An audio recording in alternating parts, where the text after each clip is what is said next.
welcome back to my channel. Thank you so much for watching. If you're new here, welcome. Please subscribe if you haven't already. Today I'm going to show you the do's and don'ts of drawing an eyeball. When I was starting out with art, drawing eyes was something I practiced a lot, and I hope that some of these tips can help you guys out. So let's start with the don'ts. The first thing that a lot of people do when starting out is they start with this sort of almond shaped outline. That's not to say that eyeballs aren't almond shaped, but starting out with such a defined outline is really going to hinder your ability to properly draw an eyeball.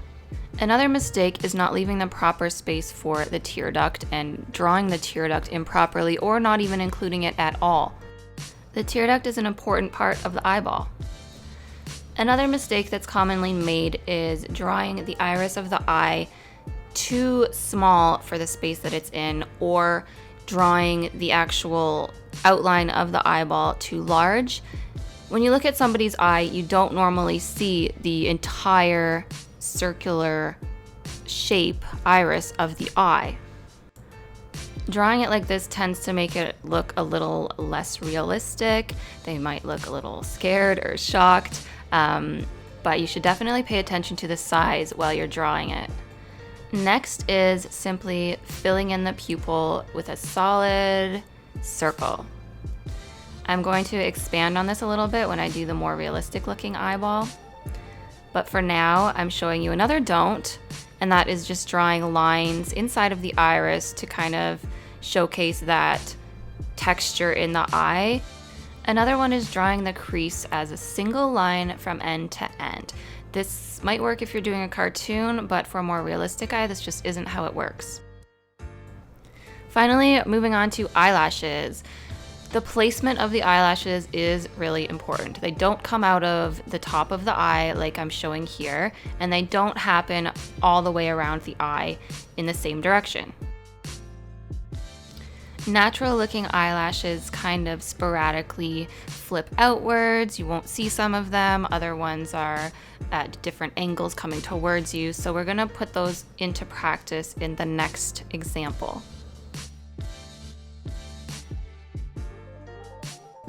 Moving on to the do's. I'm gonna start out with a light sketch of the shape of the eye. The initial sketch should just be an indication of sort of the placement of the eye and where you want things to go and the overall shape, but it's definitely not gonna be defined like the one in the don't. I'm also gonna make sure that I leave that little protruding area for the tear duct. It sort of comes down and then around and makes a little nub shape at the end of the eye. That's kind of the best I can explain it. There's actually two parts to a tear duct. There's the little darker sort of roundy shape that's in the very corner of the eye, and then you have sort of this flesh-toned piece of skin that comes around the outside of it. I'm just sketching that in so that you can see what I'm talking about here. Now for the size of the tear duct that I've drawn here, I kind of realized that the height of the eye is a little bit too tall. It's sort of getting that unrealistic look to it, so I'm just gonna take my pencil and shorten that. And that's one of the reasons why we start with a very light sketch to begin with, so that we can adjust things and sort of alter everything as we go.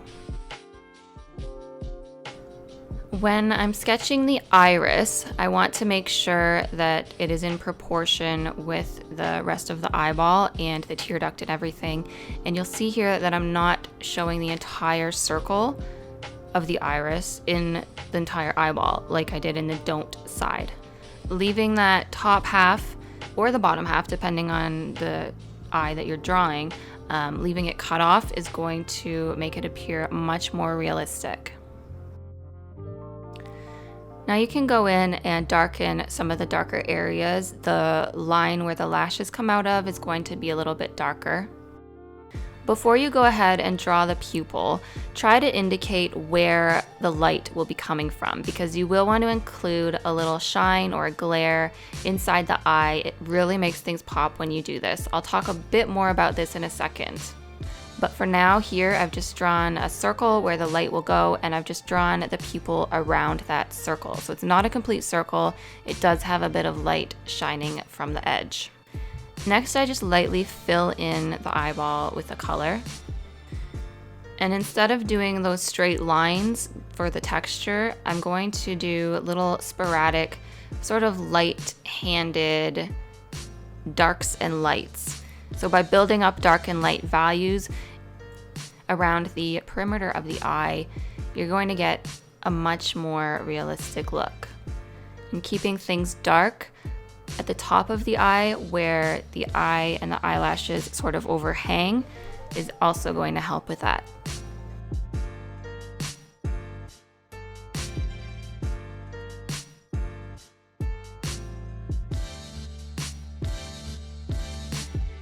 Creating an iris usually takes a lot of layers because there is a lot of different tones and a lot of really tiny lines and sort of squiggles and different things inside of there. So do the best you can and just kind of mimic that with light and dark values. The outside of the iris is usually a little bit darker, again depending on the eye color that you are drawing. So in my sketch, I'm just darkening that a little bit.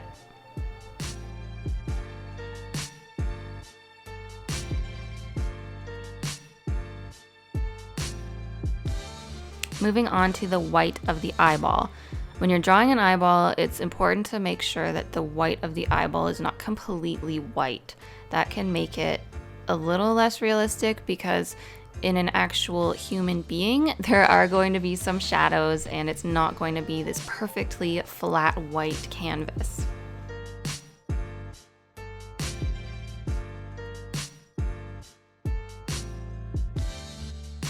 Darkening some of the areas in the white part around the edges and the corners is definitely going to help.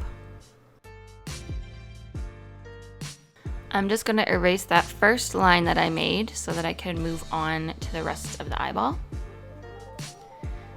Now, when creating the crease of the eye, pay attention to a reference photo or your friend or whatever you're looking at to create your eyeball, and you'll notice that it doesn't go from one end all the way to the other end, and there might be some different creases in there, a different amount of space between the actual eye and the crease line.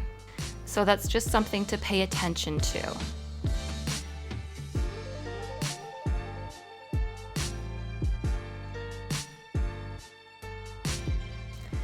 Moving on to the eyelashes. You'll want to start off light to get the positioning correct if you have trouble with this. You want to make sure that when you do eyelashes, you're kind of creating them on this curved path. They sort of flick out and up instead of just straight up out of the top of the eye. You also are usually going to see a little bit more towards the corner of the eye, and as you get towards the front of the eye, above the iris, depending on the position of your subject, those eyelashes are going to appear as though they're coming towards you, so you might not even see some of those eyelashes.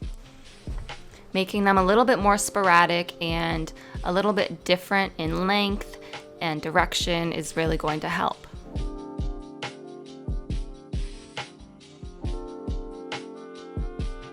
And then again, darkening that line where they come out of is going to help as well.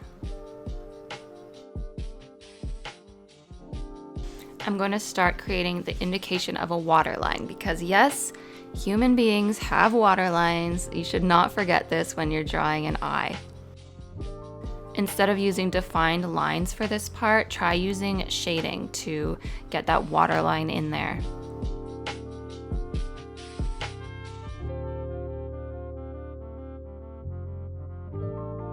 Once you've got the basics of your eye done, you can go right into your shading, which is really going to make things pop. For the tear duct, I've just darkened it a little bit and left a little bit of a white area for a little shine, and then I'm going to darken that other secondary part of the tear duct that I talked about previously. I don't know what it's called.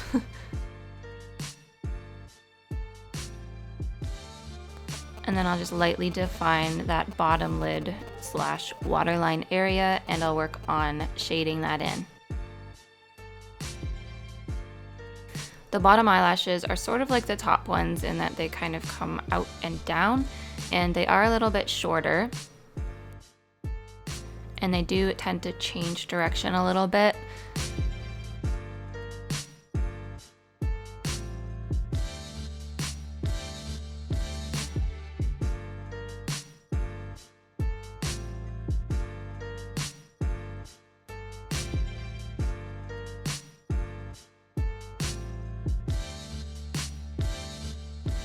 Shading the eyelid and the crease above the eye is going to help it have a little bit more depth.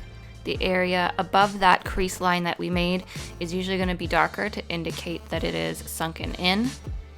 And also the bottom area under the lower lashes is usually going to be a bit darker as well, so I'm just adding a little bit of shading there and darkening some of those eyelashes. I wanted to show you what I meant about the eyelashes coming out and up. So you're gonna kind of make these little swooshy shapes, kind of like little Nike symbol shapes. And I wanted to show you a couple options for the pupil of the eye with the little light shine in there. Here's one option. You can do a little triangle, and then another one, you can do a little square. You can choose the positioning. Just make sure when you do both eyes that it's in the same spot. Otherwise it can kind of throw your picture off and look a little bit cross-eyed. So there are 3 options. You can also just use your reference photo and see where the light is coming from on there. So I think that's all the tips I have for you today. If you liked this video and if it helped you, please give it a big thumbs up. It really helps me out. I would really appreciate it. Subscribe if you haven't already, and follow me on Instagram at Wonderforest. I will see you guys in the next one.